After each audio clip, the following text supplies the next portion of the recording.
Welcome, my friends.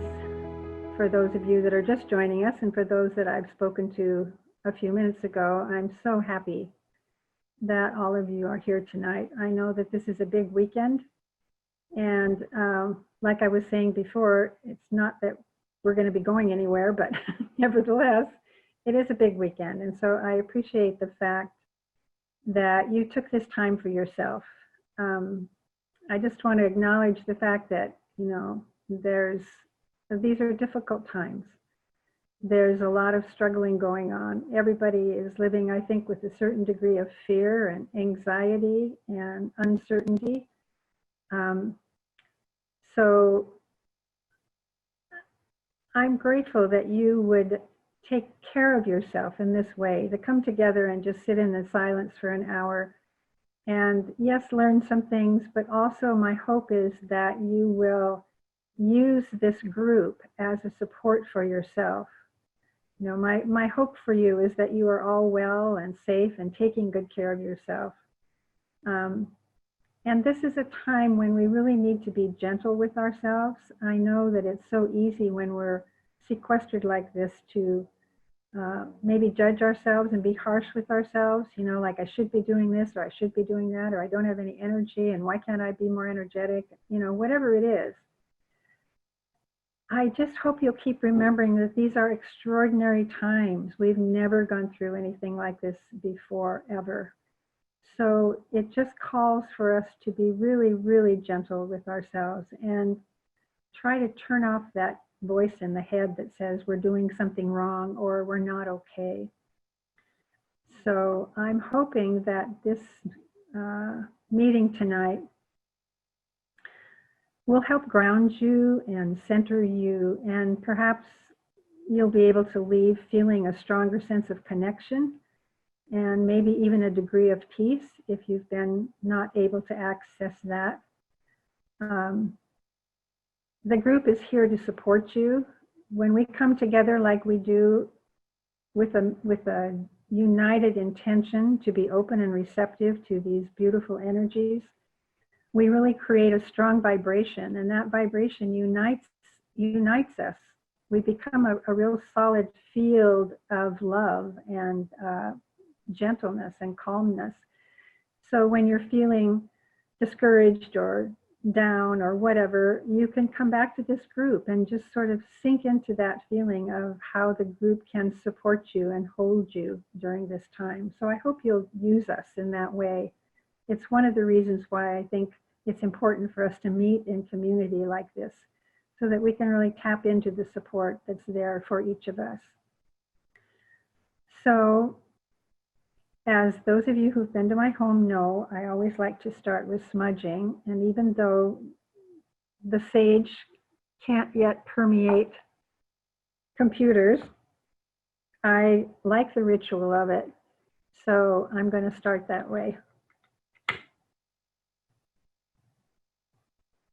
And I'm going to invite you to imagine that this beautiful smell of sage is just wafting over your whole body, cleansing you. It cleanses the aura, And it also calls in the great ones. So you can imagine those beautiful beings coming down to sit with you in your home. Plus, I just love the smell of it.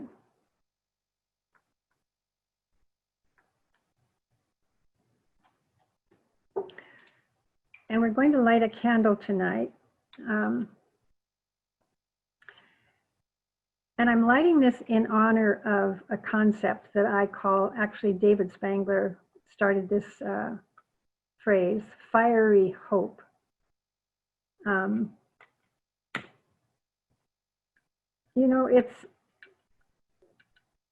It's more than just the hope that says, oh, I hope this will happen, I hope that'll happen, I hope things will change, I hope things will get better. It's fiery hope because it's the type of hope that ignites something in us and makes us radiate that fiery hope out into the world. And in that way, it can be a real healing force for everyone, even 6 feet apart, social distancing. You can just radiate that fiery hope. And imagine what a wonderful vibration that would be to go around the world if everybody could just rest in fiery hope. And then from that place, take whatever action you might need to take, but light that fire within yourself if you can, so that it helps you stay out of the doldrums or keeps from getting too discouraged. So it's going to sit over there by the Buddha. Okay, so I want to just take a few minutes now to do a short visualization where we can connect with one another, because we don't have to be in physical presence with each other to connect. We can do it subjectively. We're all connected by the etheric web that surrounds everything. So let's just take a moment to do that with intention so that we can begin to feel the support and the connection that we have with everybody in the group. So let's close our eyes for a minute.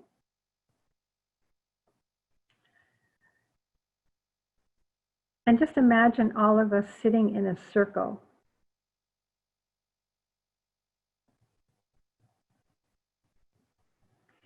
And putting the focus gently on your heart, see if you can begin to feel the warmth of the heart, the love of the heart. And let it be a real presence.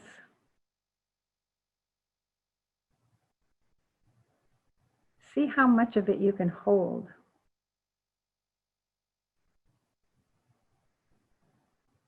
See if it expands.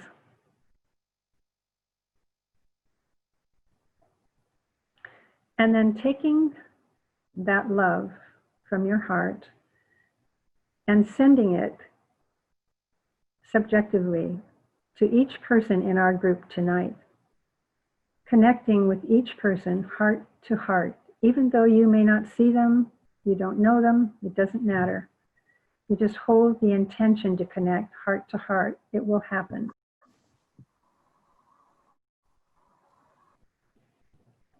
So in your mind's eye, see a circle of light that connects us all.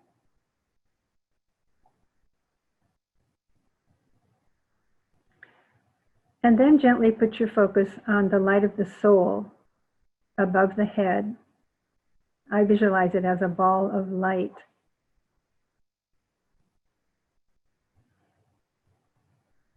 And then send that around as well, connecting with each person's soul to soul.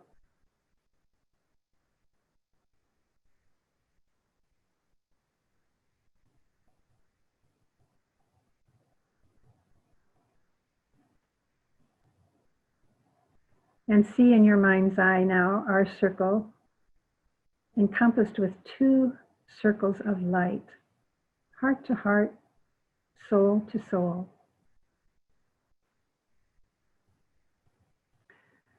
And take a moment now to open your heart to receive the love of your heart and the love of the soul that has been sent around to you by every person here. See if you can just open your heart and take in any of that into yourself.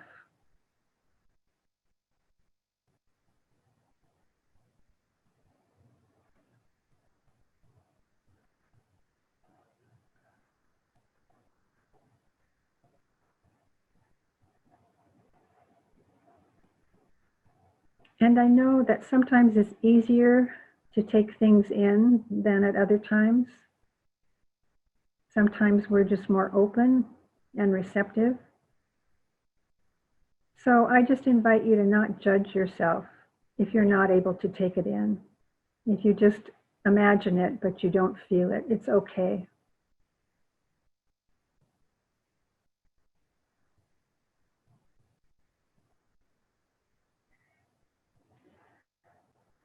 And let us now say together silently this loving kindness prayer. May I be at peace.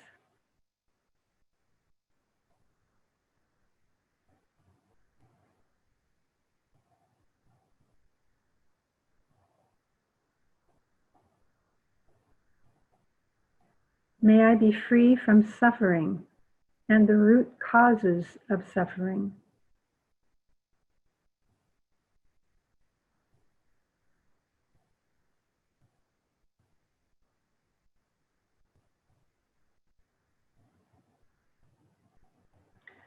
May I remember the beauty of my own true nature.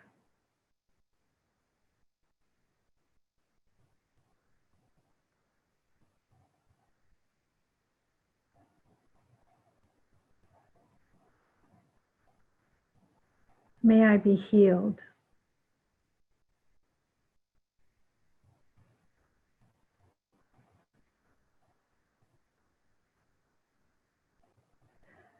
May I live my life with ease.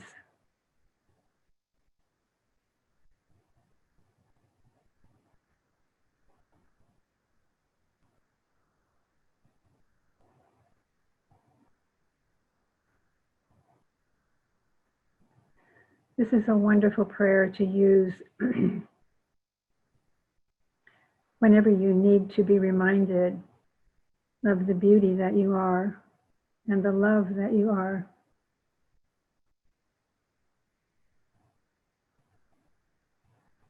And it's a beautiful gift to send to yourself and to other people too. For those that you care about and are praying for or holding in your thoughts, this is a wonderful prayer to send to them.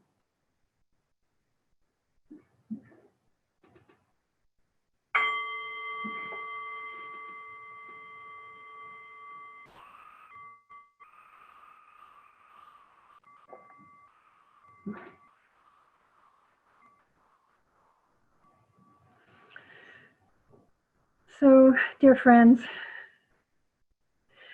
it's been an intense few weeks, eh? With the new moon and the sun in Cancer a few weeks ago and the solstice and the eclipse, I mean, that weekend pretty much just knocked my socks off. I have Capricorn rising and Cancer moon, so I was like, ah, what's happening? Tonight, actually technically tomorrow at the day of the full moon, we have the sun in Cancer and the moon in its opposite sign, Capricorn. And these are two very different energies, and we'll talk a little bit more about that later. But first, I'd like to talk about some specific aspects that are occurring right now, in addition to this full moon, because there's a lot of intense energy happening right now in the skies. Like I said, in addition to the full moon. First of all, we have another lunar eclipse tomorrow. The lunar eclipse is at 9:32. And the full moon follows at 9:44. So right away, we know a lunar eclipse is always about the lunar nature, which is about the moon, which is about our emotional nature. So that portends some intensity emotionally. And eclipses always tend to speed things up. And so this eclipse seems to be about the need to purge something from our lives. Something that's hidden and unconscious that needs to be addressed and brought up to the level of consciousness. And this eclipse is the last eclipse of the 3 summer eclipses, but it's also the very last eclipse of the cycle of Capricorn Cancer eclipses that have been going on for the last 2.5 years. So because this is the last one of that 2.5 year cycle, it also makes it more intense. It really does pack a wallop. So this eclipse is asking us to sort of redefine our definitions of family and home, security needs. Those are all Cancer qualities. And the Capricorn part is all about government and institution, redefining our definitions of what those institutions mean. It's really just kind of asking us to take a look and see if we can view these things in a new light. It's like a re-examination period. It's like rebooting. All of those issues are going to be up for grabs. So we're also dealing this month with a huge retrograde period where 5 planets are all retrograde at the same time. And that just means that They appear to be moving backwards in the sky, but retrograde periods often mean times when we look into the past and review what's been going on. And this time, with 5 planets, Mercury, Jupiter, Saturn, Neptune, and Pluto, all retrograde, it implies that there's a massive push to like go within and explore the inner life so that we can discover issues from our past that we might have thought were long dead and buried, but all of a sudden they're reemerging. And we might think, oh, I thought I dealt with that, but here it is again. So this is a good time to just spend some time contemplating those issues as they arise so that we can make good use of this energy. And then on June 27th, Mars entered the sign of Aries. And Mars is one of the rulers of Aries. So that is a very dynamic energy that's being transmitted. And it's unique because this year, which is unusual, Mars will stay in Aries until January of next year. So that's an exceptionally long time for Mars to be in any planet. And of course, we know Mars is the god of war, and Aries is the fiery initiator.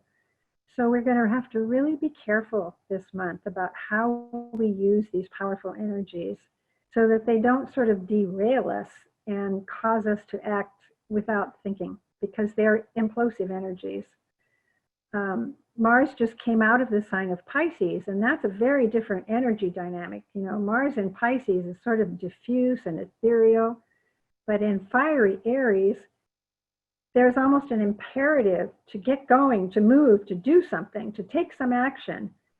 And, you know, it's kind of hard to do that with the constraints that we're under right now with this COVID thing going on. So we have to be careful that those energies, which could normally cause frustration and anger and a lot of angst, and we would normally have many more ways of working off that energy, some of those options are not available to us now.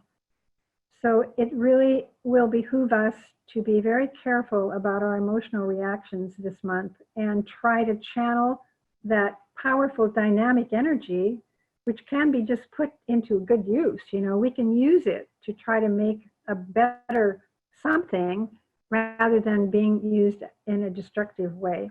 We can use it as a positive force to fight for the greater good rather than letting it rule our emotional life and cause us to act out of reactiveness and frustration and anxiety. So it's a tall order, right? We've got a lot of energies to deal with this time. Then, one more thing, on the 29th of June, the planet Jupiter moved right next to Pluto in the sky. So they're conjunct now. That's what we call a conjunction. And again, this configuration invites us to dig down deeply into ourselves. Pluto is known as the god of death, so there's something in us that may need to die, not necessarily a physical death at all, but something underneath there that needs to be let go of. And take the time to really discover what is it that truly matters right now, you know, especially in this time. I think we're being forced to make priorities all the time, and it's a good time to say, you know, what's really important here? What do I really value? And if we can deal successfully with whatever those difficulties are that arise, and we face what needs to be faced, then it's possible that we can get a vision of new possibilities for our life or for our country. And even though a big death may occur of some kind, maybe it's an ideological death, which would be, you know, an improvement maybe. Death brings also the possibility of transformation, because at least when you go down there and you dig it up and you look at it and you bring it into the light of day, it has the possibility of being transformed, and something new then can be born. So even though it's hard to let things go, it's also important to remember that usually that portends something new being born. So let's remember that it's especially important to stay aligned and centered this month so we don't get absorbed in the chaos that's going on around. So let's talk a little bit about Cancer now. Cancer is a really interesting sign. It has to do with manifestation and the constitution of man. In other words, how our bodies are created. In the ancient wisdom teachings, we're told that Aries is connected to the mental body. The mantra for Aries is, I come forth and from the plane of mind, I rule. And then Taurus is associated with the desire body or the astral body. And Gemini is connected to the etheric physical body. So in Cancer, these three components come together to form our personalities, our egos. And Cancer is known as the mother of form. So as we know, our personalities have these three different aspects, emotional, mental, and physical. And that constitutes our personality and our ego, like I said. So Cancer is our primal source, the ground of our being. It's the foundation from which we were actually created. So it's the mother, it's matter. And so because it's so connected to form, it's very susceptible to the collective, to the consciousness of the masses, at least in the early stages of the evolution of that Cancer. Very easily influenced by what the world thinks or does or says. Very hard for the Cancer personality at that level to distinguish between me and you, or me and the outside world. It's all one sort of amorphous enmeshed thing. You know, that it's hard for them to see what's me and what is not me. It hasn't become individuated in any way yet. It still has work to do on establishing her own authority. So here are some other words that describe the Cancer personality. Of course, it's a water sign. So it's often described as the energy of mothering, of nurturing. Cancers always want to settle down and create a nest. So they're always ones that want their own little space. They want their own home. They want to decorate it just so it's comfortable. They want to nourish. They want to fix others. They want to protect their loved ones from pain. They're very protective. They have a very tender emotional nature, and they have a hard time setting boundaries, saying no, and requiring discipline from others. When Cancers have to be firm, it actually pains them. They actually suffer. And I understand this. I'll tell you a brief example from my own life. When my daughter was in high school, she was dating this really nice young man. I liked him a lot. But he would walk into our home without knocking on the door. And that bugged me. But do you think I could say to him, could you please just knock on the door before you come in? I'd really appreciate that. I could not say that. It was just too difficult. So I have this Cancer moon, so, you know, I've been working on that a lot. But I mean, that's just an example of how it's hard to say no, it's hard to set limits, it's hard to enforce a discipline. Because she just feels too much, you know, and she can compensate by either being overly protective or overreacting or codependent. Of course, she's ruled by the moon and the tides, so she can also suffer from mood swings. And one symbol for Cancer is the crab. So the crab, you know, hides under her shell. She's very territorial. She's very protective. She doesn't let anybody into that shell. She has these pincers that she goes out that can pinch anybody who tries to get too close or threatens her in any way. But those pincers can also be protective. And so she holds on tightly to family and old ideas and old ways of beings and old wounds. Cancers don't forget or forgive easily. They don't like change, and they can really become defensive when their feelings are hurt. So that's the personality of Cancer. Now, once the soul begins to make an impact on the Cancer personality, the crab slowly loses its defensive shell and opens up to a wider reality. The symbol for the soul-infused Cancer is the mother of the world, Kuan Yin, the Bodhisattva. She opens herself in vulnerability to all of humanity. Her shell becomes a lighted house as she opens the windows of her soul and lets in the light. And that actually is the mantra for the soul-infused Cancer. I build a lighted house and therein dwell.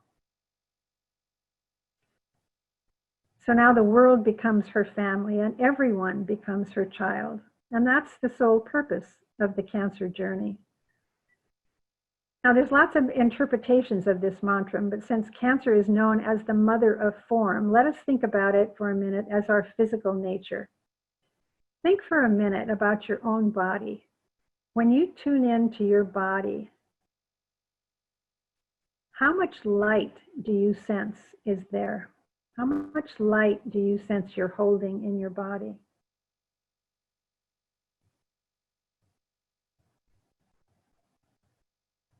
And don't make any judgment about this. I'm just asking as an inquiry.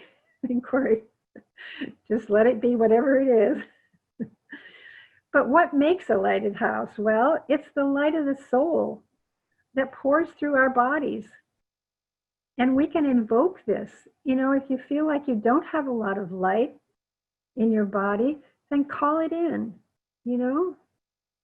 Call in the light of the soul and ask it to come in to your body and illuminate all those dark places within you that have not been redeemed or transformed.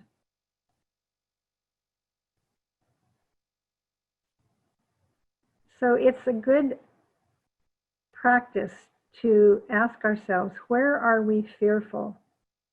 Cancers tend to be very fearful. They're survival oriented. So where are we fearful? Where are we holding that in our bodies?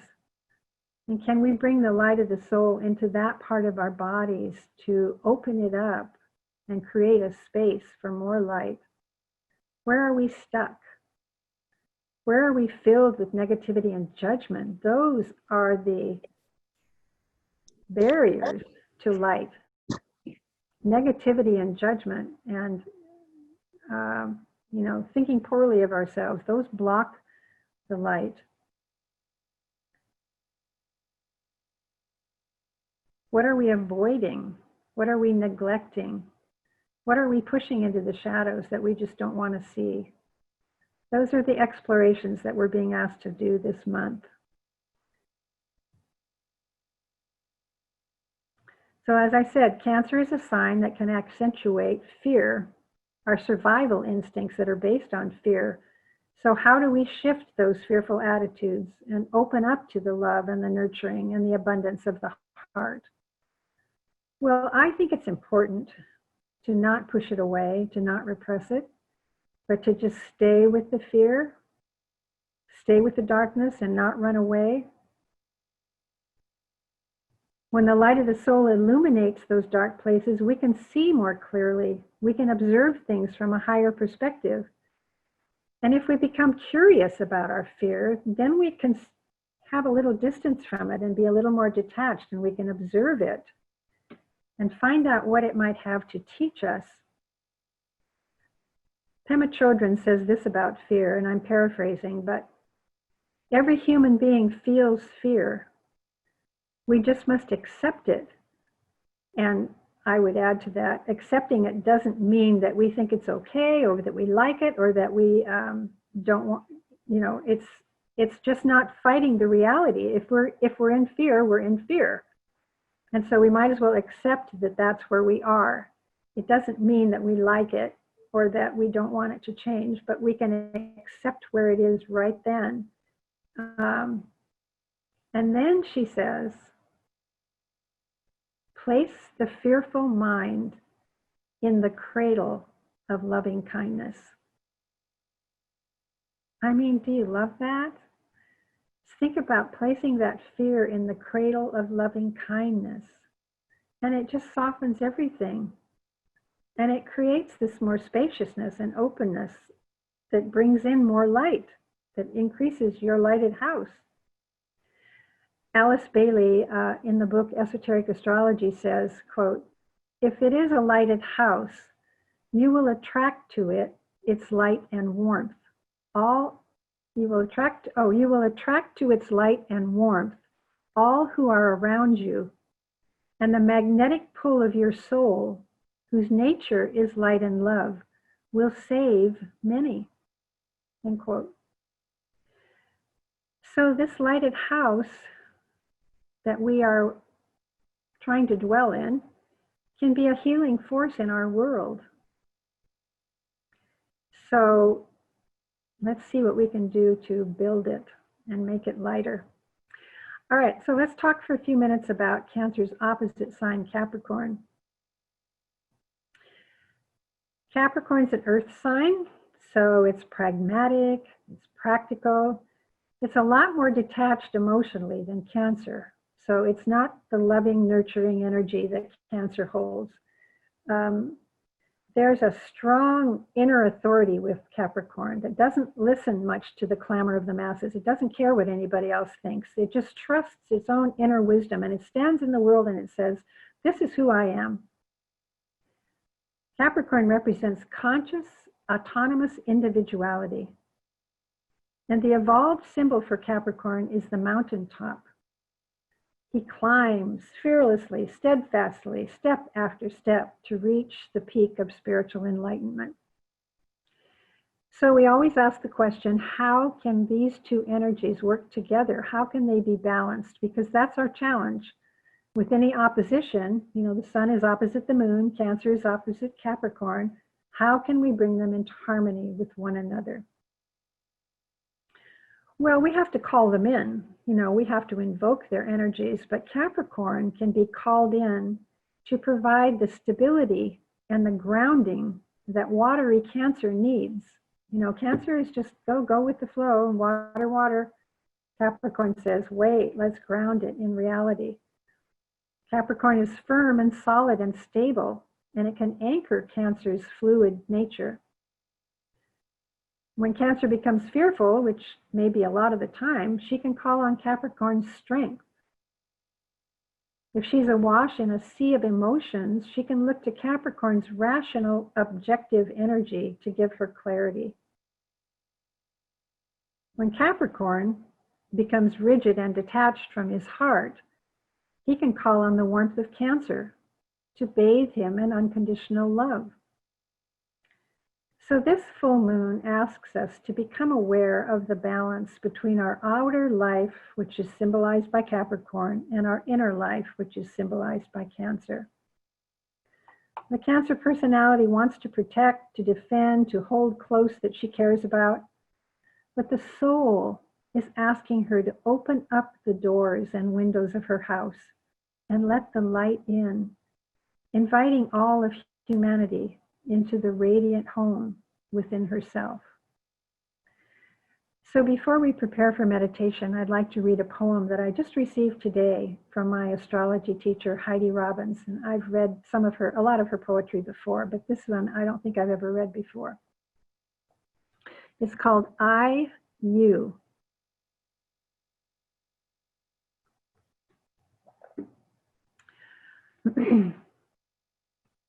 My father thinks mostly of infinity. He uses an infinity symbol as a capital I to remind us we are more than we think we are. If a waitress asks him what he wants for lunch, he says, wisdom. In Fargo, North Dakota in the 70s, he had a radio program which always ended with the same farewell, and I love this. If you know who you are, you'll know what to do. And Dad says, who we are is infinite. And I am my father's daughter. I say, who we are is radiant. Who we are is luminous, shimmering, blinding light. My father asks for wisdom, and I ask how I might be more fully what I know I am. How I might be that radiance in this finite world, in the density of this body. Then I breathe and remember this body, this vessel that holds the light, this kind form housing my heart, this hearth for the inner fire. This is the body where I love myself into the light that I am. This is the body in which I love you into the light you are. My Father thinks mostly of infinity. I think mostly of how to be love in this body more often, how to love the mess of myself more completely, how to love all I have been given to love without hesitation or complexity. My daughter got it right when she learned to say, I love you. She forgot the word love and just said, I, you, I, you, I, you. Well, can it be that simple? Can this moment in this body be the practice? I, you, I, me, here, now, infinitely, radiantly, completely. Oh, that's so yummy. So yummy. Okay, friends, we're going to prepare for meditation tonight by doing a little chanting. I'm going to try to do my drum, if I can get it to fit into this space here. And Lillian's going to put on the screen the words to the chant, so I'm hoping that you will sing along as soon as you feel comfortable with the words and the music. Some of you have chanted this before with me, but I hope you'll sing along.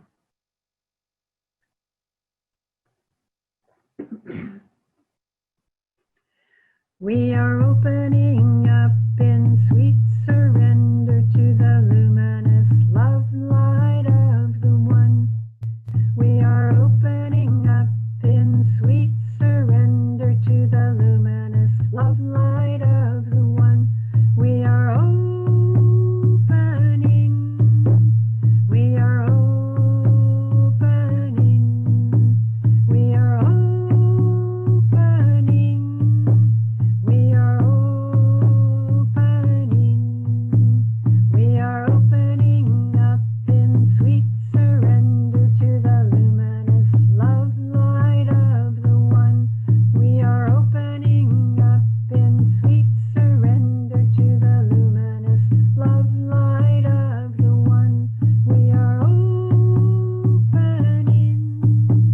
We are opening. We are opening. We are opening. We are opening up in sweet surrender to the luminous love light of the One.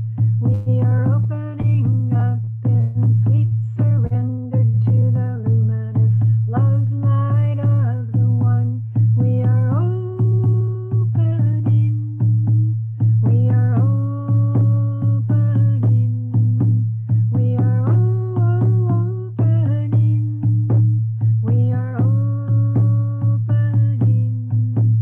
We are opening up in sweet surrender to the luminous love light of the One.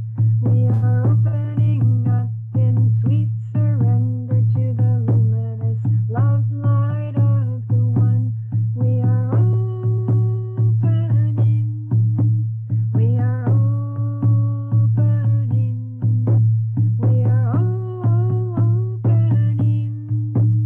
We are opening.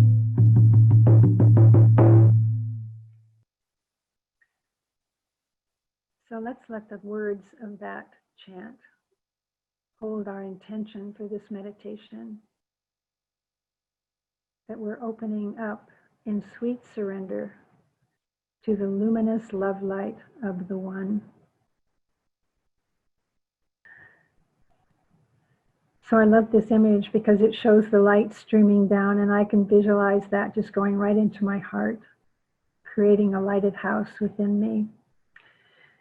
So let's just begin by making sure you're comfortable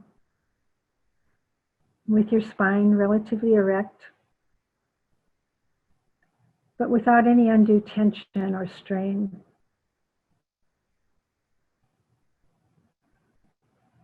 And take a few minutes now to allow the natural rhythm of your breath to anchor you in your body, present, fully here.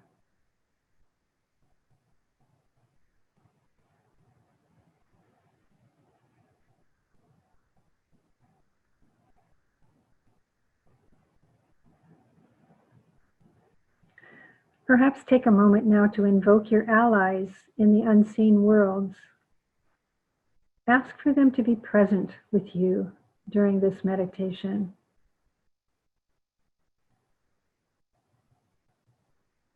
And welcome them with gratitude.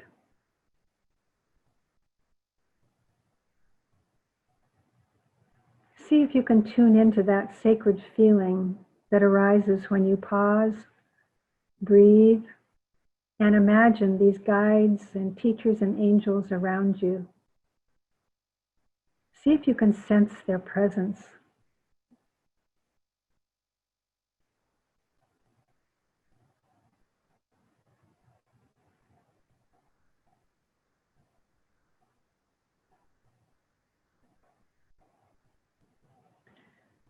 Can you breathe into your own sacred nature, affirming your divinity? This is your lighted house. Are you dwelling within it?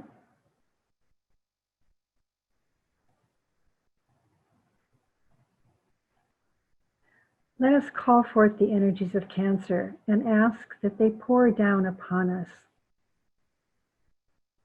Imagine the color of Cancer, which is green. See it descend into your room, and with intention, breathe it into your heart.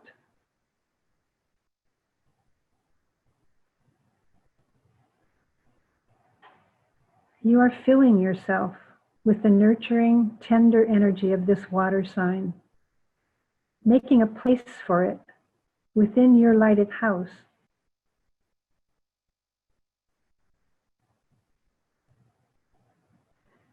Now, filled with this energy of the Mother, let us sit with these questions for just a few minutes. How big is my lighted house?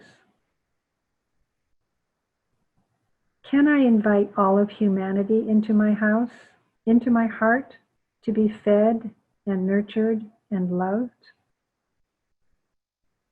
Let's sit with those questions for just a few moments.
And now let's imagine opening our hearts to the whole world.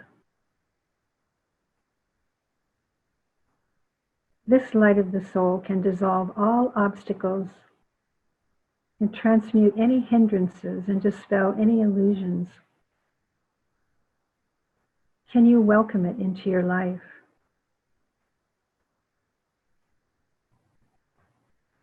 How much can you tolerate? How do you expand your capacity to hold more?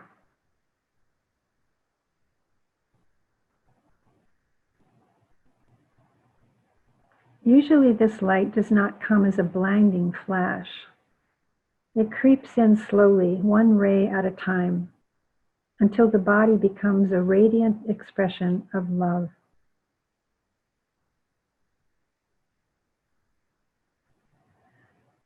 Let us see now in our mind's eye our planet, Mother Earth. Picture her as if seeing her from outer space. And now imagine her as a lighted house. See the light of understanding pour down upon her.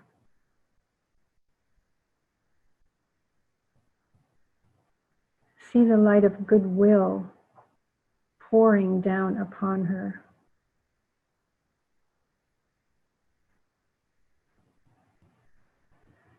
See the light of empathy and compassion pouring down upon her.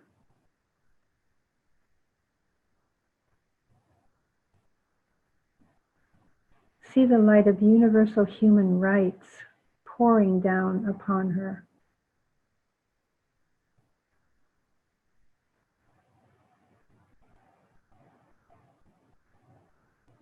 Feel that energy as it pours down upon us, the love, the light of the Christ. This is our dwelling place within this love.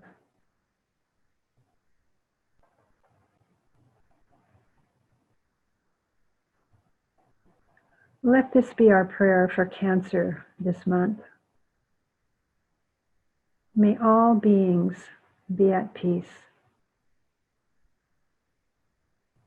May all beings be safe from harm. May all the children of the world be loved and cared for and safe in the arms of their loved ones. May all beings be free from suffering. May all beings be filled with loving kindness.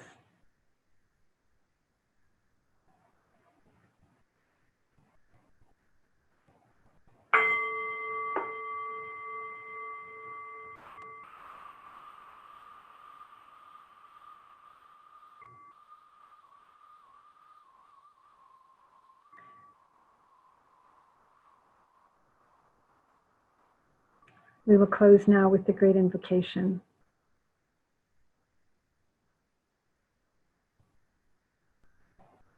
From the point of light within the mind of God, let light stream forth into the minds of men. Let light descend on earth.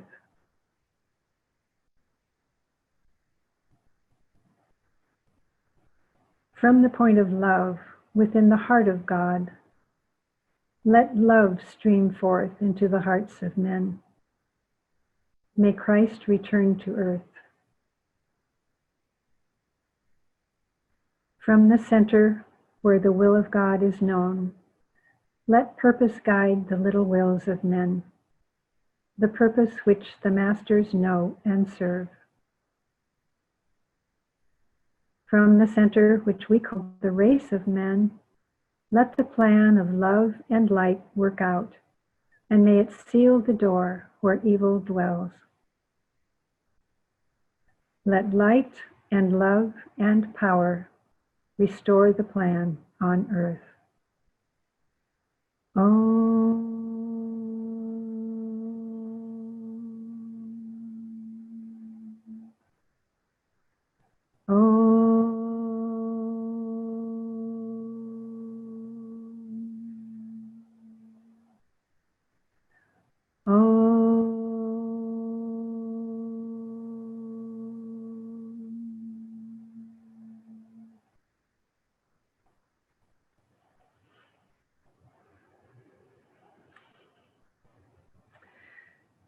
Namaste, everyone. Thank you so much for joining us. I hope that you found it a little bit more light in your bodies and a little more peace in your hearts.